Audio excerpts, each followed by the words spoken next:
So there are four ways that we're going to be talking about and really covering a little bit more detail to help you think through, how do I validate, accuracy and, precision and stability of this data that's being collected, particularly, big data that's being collected.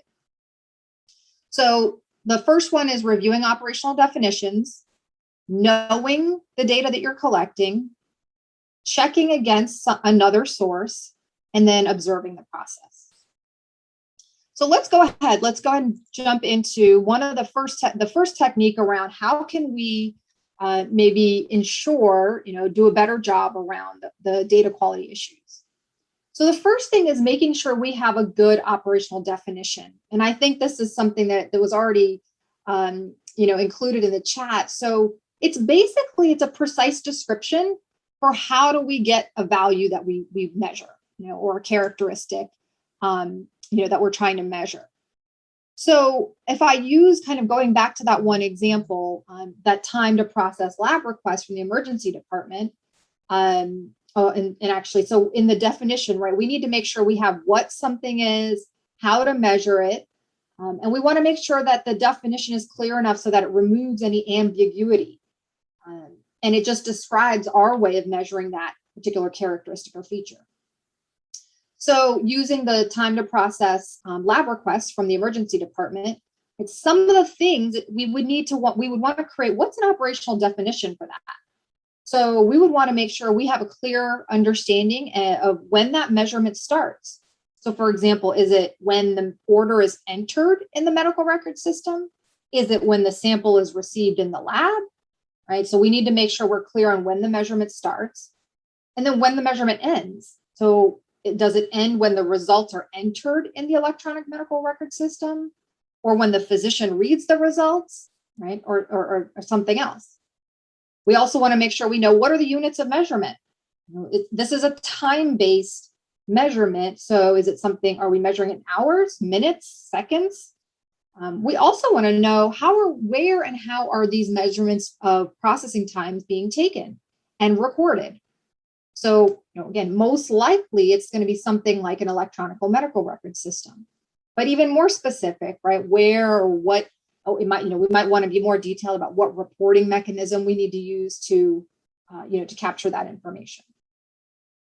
So the other thing about an operational definition we want to keep in mind is when we create that description is really thinking about the customer of the particular process and seeing, can we really create that definition around what is it that the customer cares about, right? What is it that the customer is experiencing?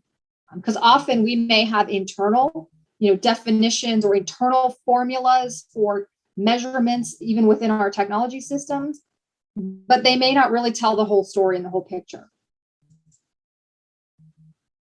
So the next kind of technique around really diving into validating data is really knowing the data.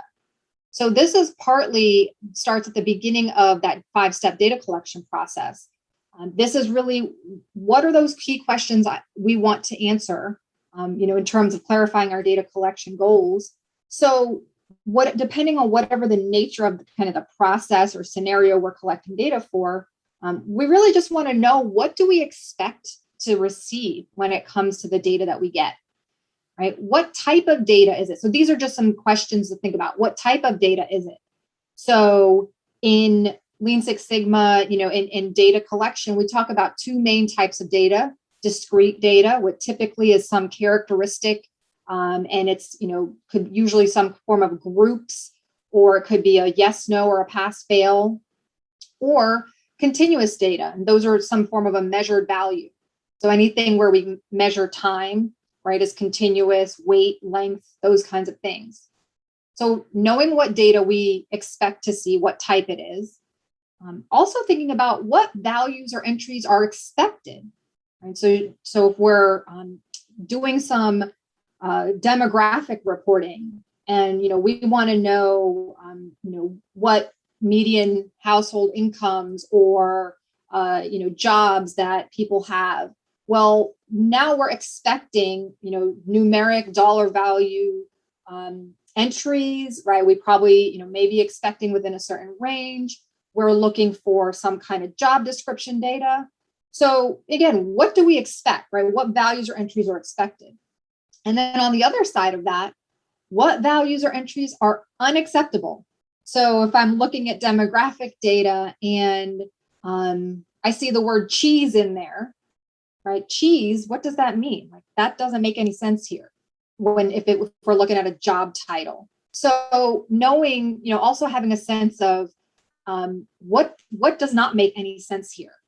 And sometimes during data collection, we definitely need to involve people that know this work, know this process, because they're going to probably have the answers to some of these questions. So the third technique to think about to help you validate is there a way to compare the data you're looking at or receiving with another source? It could be another place in your organization. It could be another maybe system that captures this data. And particularly in some organizations, is there an opportunity to actually capture information from maybe a third party? So, for example, I mentioned working in whether, government institutions, insurance industry, even healthcare. There are a lot of industries that have regulating bodies that might capture, certain information on the organizations, or government entities as well may capture certain information, as well. Or if you are in an organization where you contract with vendors to perform part of your processes, those vendors may also be capturing data. So an example of this situation where we use this situation was more in the insurance environment. So in the insurance environment, specifically, this was looking at an automobile claim. So when you have some auto, whether it's an accident or damage, and you put in a claim to your insurer.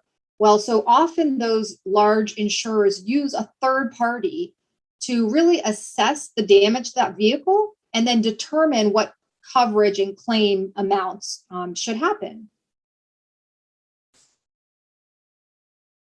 And really the last method or technique to consider is this idea of observing the process. Or many of you may know this as going to the Gemba.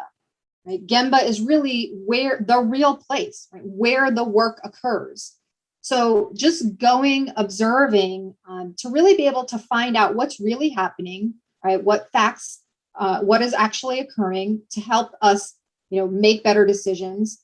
It is a good way to really also validate, data. Again, big data we might be getting. So, an example that I have for you is more in the call center environment where, again, telephone systems and IT systems tend to automatically capture data on things like handle time. But, in terms of to validate that, the data we were capturing really made sense, working with, the team and working with the improvement team to really go and do process observation. And they call there was a term they use, sit with. So you sit next to the customer service person that was actually working that call and processing that call.